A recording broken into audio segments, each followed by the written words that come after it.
Everyone, this is Aaron. I just wanted to wish everyone a happy new year. I just have one more holiday episode to share before I move on to 2018. I hope you find this story as inspiring as I do. It is about one of my favorite people in the world, and I played this last year. I hope it's just as inspiring to you as it is for me.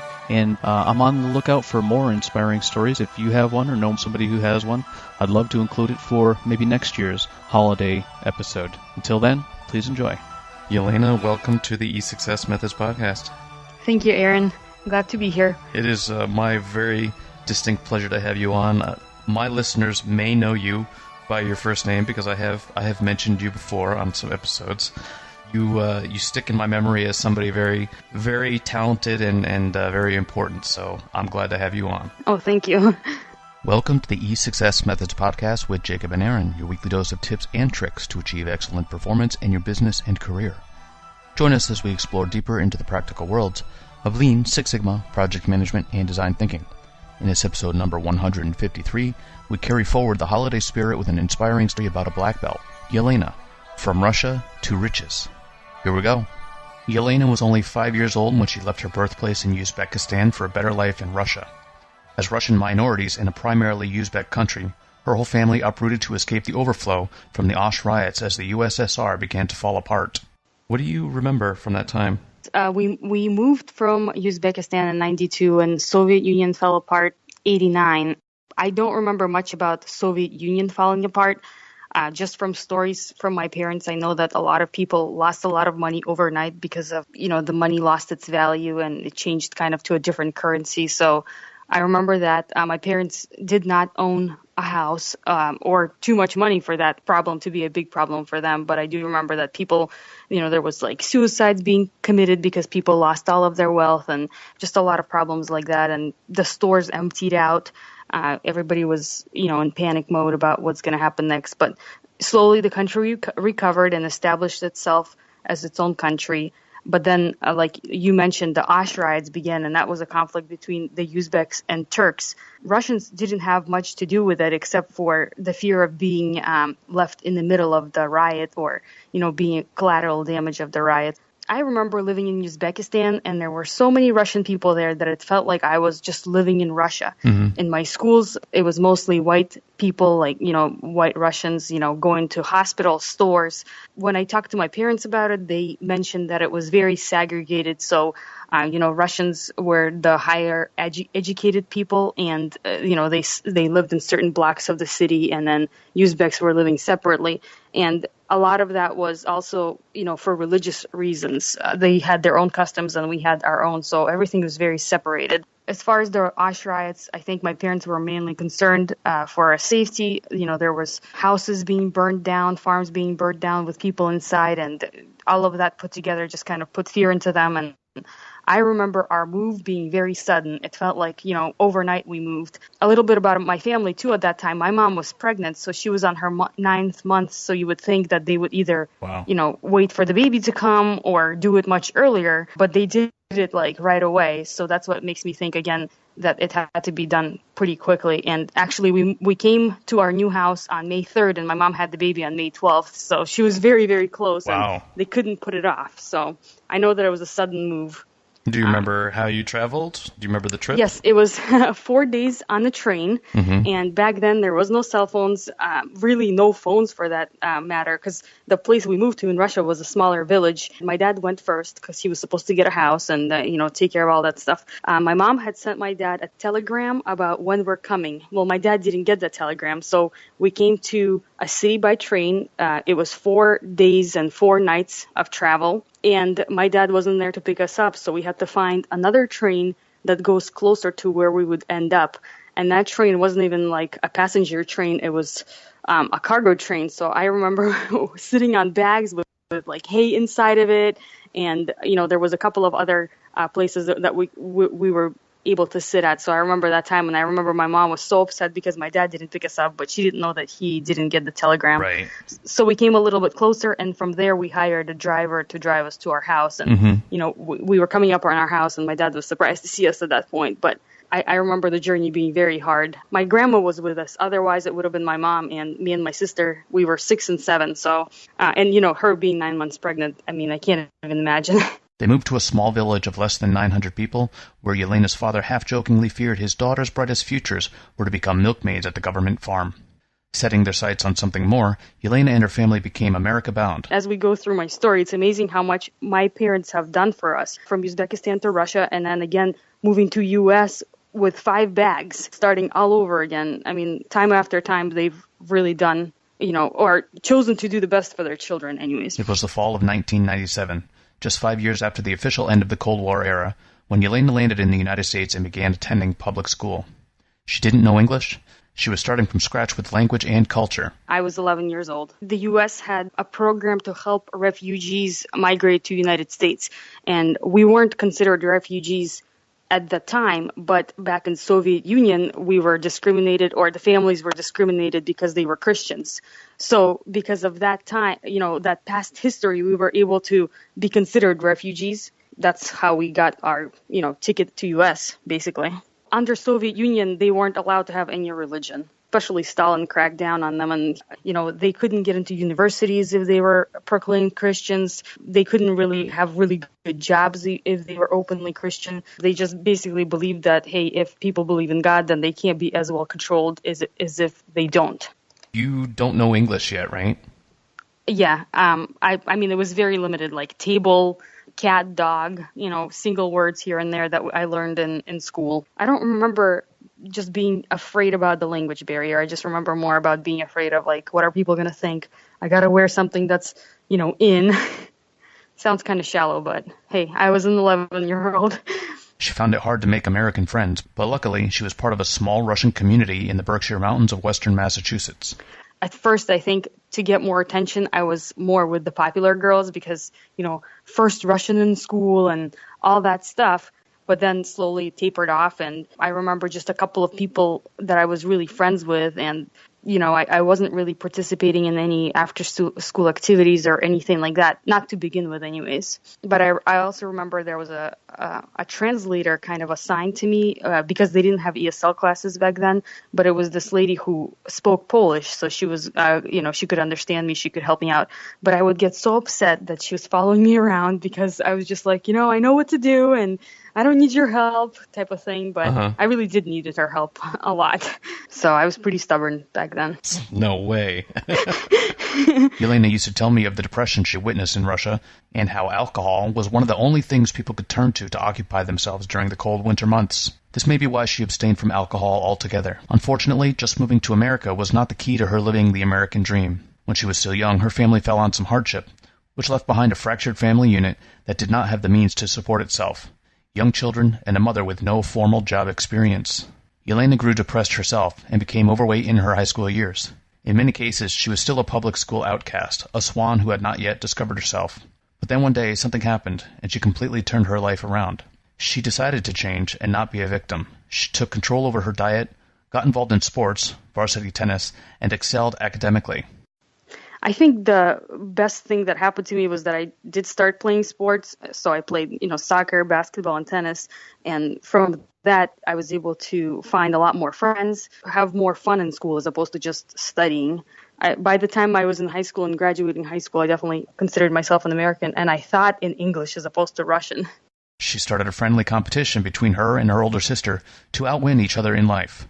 My older sister assimilated even faster than I have. She was a lot more social than me, if it's possible, but and she doesn't have an accent right now. I still have an accent where people might be like, oh, where are you from? But I took a lot of trips overseas, and those trips were during my teenage years, so I think I gained even more of like an adult type of Russian conversationalism, and I think that also helped me keep my accent, those trips that I took. You did have some hard times growing up as a teenager, and then you made some life choices to change direction. Can you talk a little bit about those? There was a few things contributing to that. I had a very good physics teacher in high school, so he was a good inspiration for me. That really got me to like science, because before that I was always into math, and I thought, for sure I'll do something math related. And then another thing is my grandma was sick, and I was going with her to different doctor's appointments and things like that, so that exposed me to like medicine. That's when I was like, well, I think I want to be a doctor, and because of that, I had to work a lot harder on my grades and just basically built my high school resume with extracurricular activities, doctor for a day, volunteer activities at the hospital, things like that. She worked to put herself through college and graduated with a BS in chemistry. She took a job as a quality control technician with a small electroplating company that she interned with. Biology was too easy, so I thought chemistry is nicely in the middle of that. To me, it seems like biology is a lot of memorization. Right. And chemistry is actual problem solving, and physics is problem solving to the nth degree, which is why it's too hard. So that's interesting because, I love biology, but because it's memorization and can't really be based off of what I think is fundamental principles, I could reason my way through chemistry and engineering, but when it came to biology, I had to memorize it, and I always did poorly. Same with me. She was earning a respectable wage, even by most American standards, much of which she gave back to her mother to help pay the bills. Considering her starting salary was nearly 20 times the equivalent salary she would earn in Uzbekistan, she had truly made it. She was already a rags-to-riches girl. She could have claimed victory and stopped there. She was not done. To give you more insight on Yelena, while most American families were having neighborly battles of decoration for the holiday spirit, or camping out in lines not for toilet paper or bread rations, but to get the best deals on the hottest new gadgets, Yelena had waited all year round to spend Christmas vacation with orphans. The Russian church who was doing missionary trips down there, nobody visits people in Siberia. In the summer, it's swamp lands. So it's very hard to get to unless you have a helicopter or some kind of a hardcore boat that can get through the swamps. So winter was really the only time to reach those places. In the dead of winter, Yelena and a small band of churchgoers spent several weeks each year braving subarctic temperatures and frozen lake ice roads, traveling across Siberia to perform and sing Russian Christmas carols to orphanages along their route. I just really like being a part of that, to be able to go back and, I guess, give back to my community or the community that used to be mine. And also just helped me also keep in touch with sort of the culture there. One of the nights we were there, I remember we were traveling to a destination, and even though the heat is full blasting in the van that we were in, there was about an inch thick of frost on the windows on the inside, and we're just huddled in the middle of the van. And when we came out of the van that night, it was about minus 30 Celsius, and I just remember that I wasn't shivering. I was just convulsing with my whole body uncontrollably because it was so cold, it felt like your face was just getting hit by a bunch of needles. So we didn't spend too much time outside. It was get out and get inside the house right away. It was beautiful. Everything is covered in snow, like trees, and the nights there are just amazingly long. It becomes light out at 10 and it becomes dark out at 3. The sky is so clear. You can see so many stars. The moon looks huge. I remember some beautiful nights over there. And I think it is just as beautiful as it is on pictures. Those small little houses with chimney smoke coming out of them. I would say that's all accurate. She literally did this until she was forced to stop, having played guitar until stress fractures in her hand allowed her to play no more. This was around the time Yelena and I met. Yelena and I first met during a brief meeting with her then boss regarding a Lean Six Sigma black belt course I was leading. She was a quiet, unassuming girl, sitting prim and proper in the corner of her boss's office, having barely spoken a word. Luckily, our two companies ended up striking a deal, and Yelena did enroll in my course. It took less than a week for me to recognize the spark that was Yelena. She brought an unbelievable energy into the class and raised the bar for all students. She not only impressed all the instructors, but also her classmates, who included competitors from different companies, some who even wanted to poach her from her employer. Collectively, we spent over 200 hours together as I taught her in the class and continued to coach her through her projects. She was my star pupil. Even to this day, now some 8 years later, I believe she still holds that title. What more, for her, this was yet another large turning point in her life. After the black belt training, that's when I decided, okay, well, I don't want to do chemistry all the time. I want to do industrial engineering, focus on quality. So that's when I went to get my master's degree. She struggled between her loyalty to her company and the reality that she was in a company with poor morale and minimal advancement opportunity. This just didn't mesh with her drive to continue, learn, and expand her horizons. She continued to work her way through school, this time graduate school, while still helping to support her mother. While I was coaching her through her projects, I was also giving her career advice, giving her market perspective for her skills, and working with her on her resume. So when I got my master's degree and I told my boss at my first job that, hey, I have a master's degree, I really want to be able to use these skills in a greater capacity. Is there anything the company can do for me? And of course, the company was very small, and he was kind of director of quality, and there was really nobody else in quality except for inspection, and they weren't looking to add another role. So I knew that there was nothing for me there. Within the next 2 to 3 years, she finally decided to take the leap from her stagnant chemist role to a full-time process improvement engineering position with another company, a large company called Assa Abloy, a global manufacturer of the famed Sargent brand locks. It was at this point that I convinced her to come and work for me instead.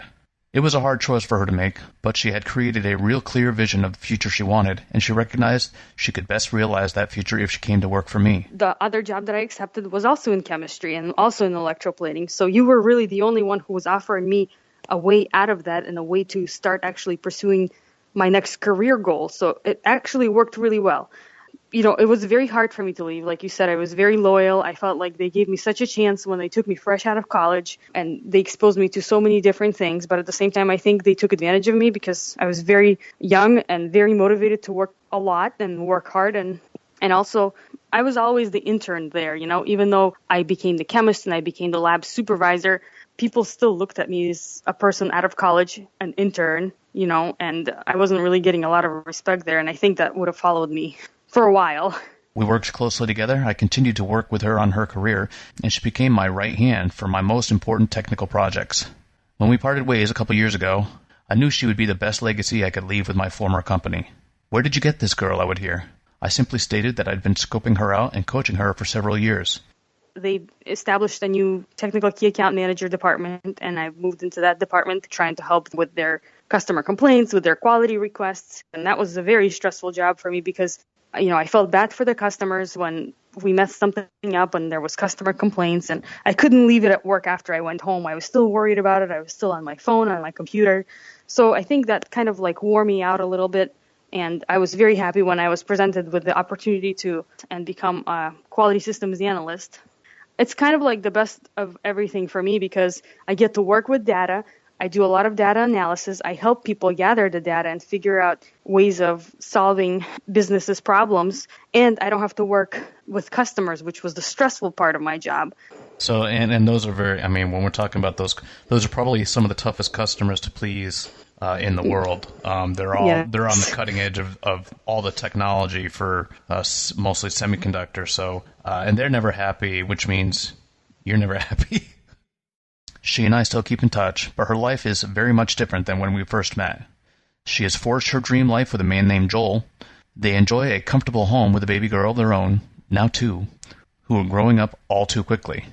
Yelena is still rocking out in her career as she sets her eyes on a future PhD.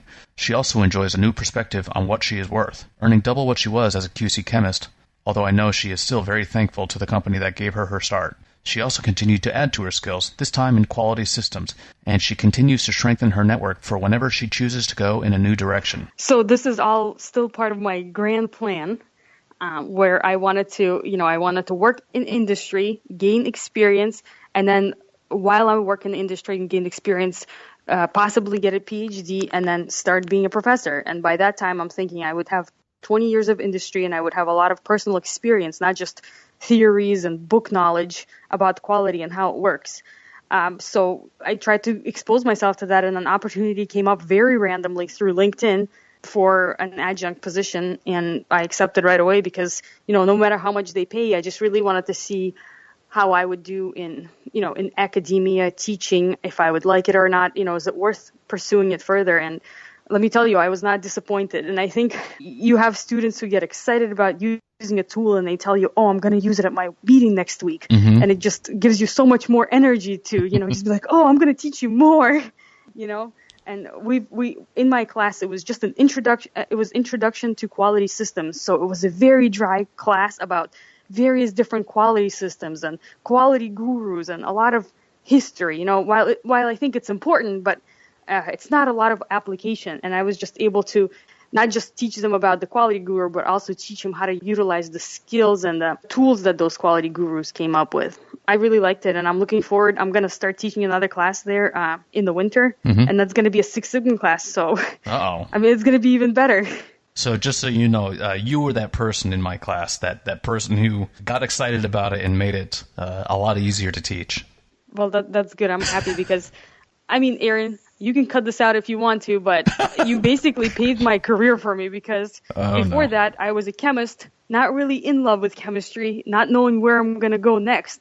And then when you showed me Six Sigma, I was like, well, this is it. This is a perfect mix of math and science and real world experience. This is what I want to do. And so this is where I am. And hopefully in time I can, teach people to appreciate the science just as much as you've taught me.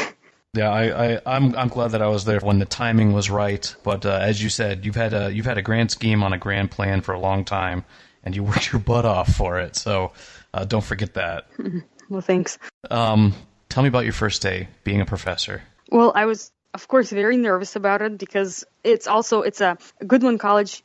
Is a continuing education college too, so sometimes it's professionals who are my age, sometimes they're older than me who are trying to get their degree or moving into a new field and getting their degree. So that's intimidating because you have a person younger than you teaching you what to do, and you might even have more on the job experience. So all of those things together kind of like intimidated me. Right. And of course, like thinking about my language barrier, thinking about how I talk really fast when I get nervous. So I was really intimidated. But you know what? I came to that class and something happened that kind of made me feel like more confident, right? One of the younger students asked, so are we going to get dismissed early today or what?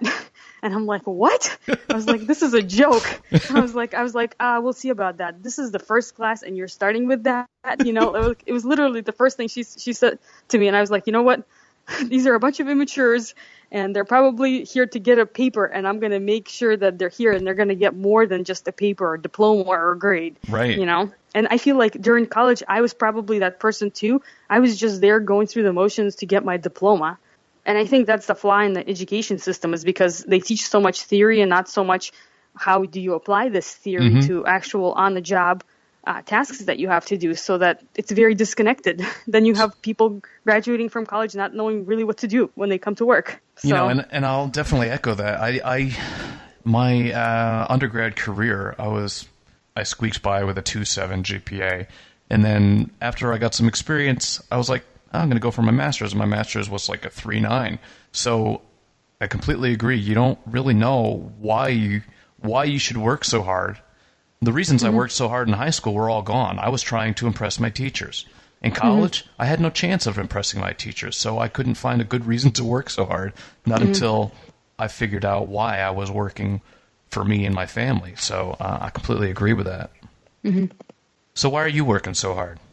I think I would have to second for me and my family, because, prior to having my family, it was always like, well, I want to be successful, and now I have to be successful, I'm fortunate enough where I don't have to make decisions like my parents made, where I just leave one country and move to another, and my degree and anything I did is worthless. I'm lucky enough to just be here and have my degree, and everything I work hard for stay with me. So now I have to be successful for my 2 daughters, for my husband, and I guess that's why. She also recently completed her first half marathon. That's over 13 miles.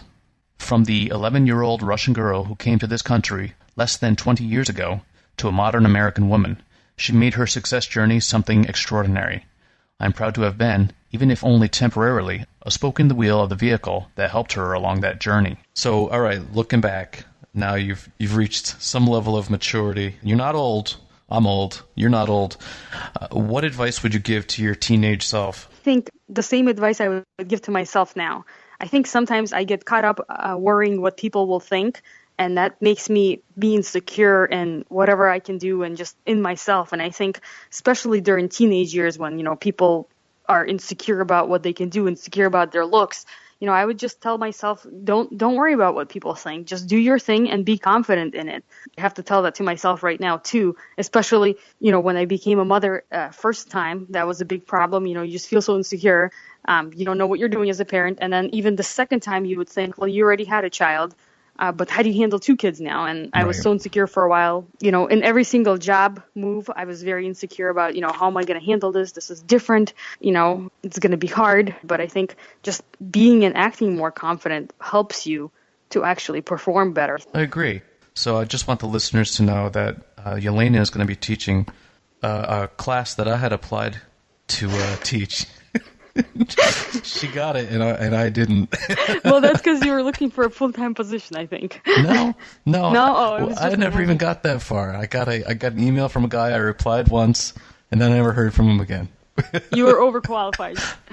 Whatever.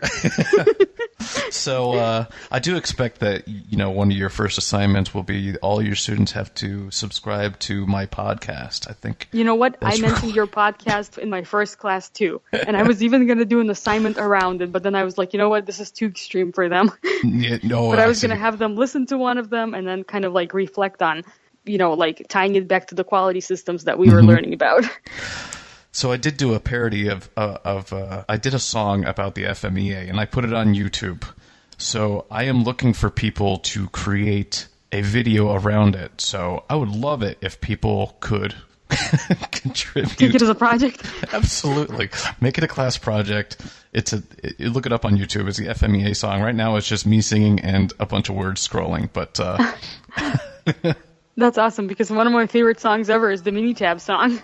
Well, it should rival the Minitab but it's more educational than the Minitab song. That's awesome. So, Yelena, we do have a slogan here, and I was wondering if you could try to say it or something equivalent in Russian, and that is Journey Through Success. Okay, so I've tried to research what the right word for through is in Russian or how to express it. So I'm going to try to do the best that I can, but maybe if there's a professional Russian translator listening to this podcast, they might disagree with me. But I would say it would be «Дорога к успеху». I love it. I don't care if it's right or wrong. Well, that's good. Thank you, Yelena. You're welcome. Thanks for listening to episode 153 of the E6S Methods podcast. Stay tuned for episode 154 for our third anniversary show as we welcome 2017. Don't forget to click like or dislike for this episode in the show notes. Tap, click, done. If you have a question, comment, or advice, leave a note in the comments section or contact us directly. Feel free to email me, Aaron, Aaron, at e6s-methods.com or on our website. We reply to all messages. If you heard something you like, then clamor and share it.